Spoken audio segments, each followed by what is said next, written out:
It was the peace agreement that brought World War I to an end. The signing of the Treaty of Versailles forced defeated nations to pay huge sums. Germany struggled for years. War reparations amounting to 100,000 tons of gold were a burden for its already ruined economy. Unemployment and inflation soared. Italy was one of the victors, but war veterans became disheartened by a triumph that didn't deliver a better future. Frustration brewed, sowing the seeds of fascism. Benito Mussolini became Italy's leader in 1922. He promoted nationalism and promised to make Italy a modern powerhouse. Around the same time, Adolf Hitler and his National Socialist Party energized Germans with a new sense of pride and purpose, presenting the Jewish people as a scapegoat for Europe's ills. These are thought to be the beginnings of fascism. Though there is no universal definition, Mussolini took the name of his fascist party from the Latin word for fascis, a symbol for power and jurisdiction in ancient Rome. Still, there are common themes: opposition to Marxism, electoral democracy, support for rule by the elites and racial purity, and often praise for military, religious, or conservative values. Eventually, Hitler and Mussolini's political success and expansionist policies sparked a second, long and devastating global war. By 1945, Europe's fascist powers were defeated and broken up, and in some countries, they were banned.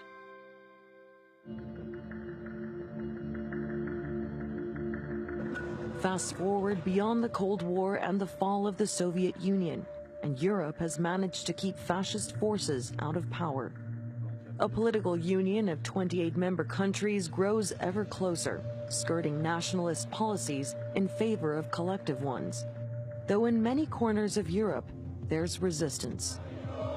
Italian political parties like Forza Nova and Casa Pound openly embrace fascism. We are here to claim a fact. There are nations, borders, homelands, and peoples. While other parties described as far-right, ultranationalist, or Eurosceptic are criticized for sharing similar ideals.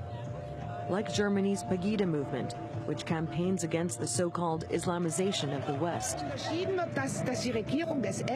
We want the government to send people that don't belong here away immediately. Or the Freedom Party in the Netherlands, whose leader was charged for discrimination against Moroccans. Willen jullie in deze stad en in Nederland meer of minder Marokkanen?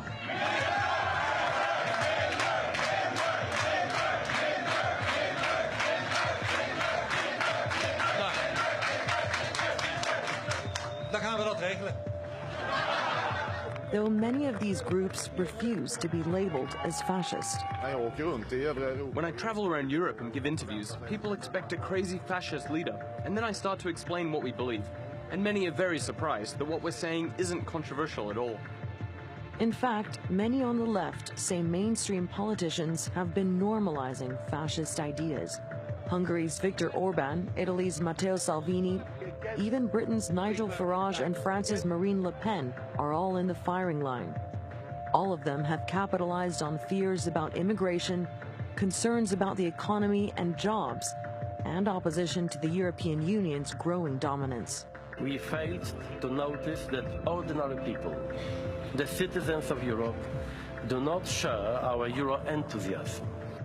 Despite being in the minority, extreme right-wing movements are increasingly winning political influence.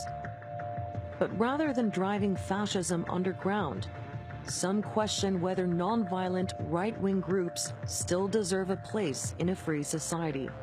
Even Germany's top court rejected a request to ban the ultranationalist NPD, a successor to the neo-fascist Reich Party.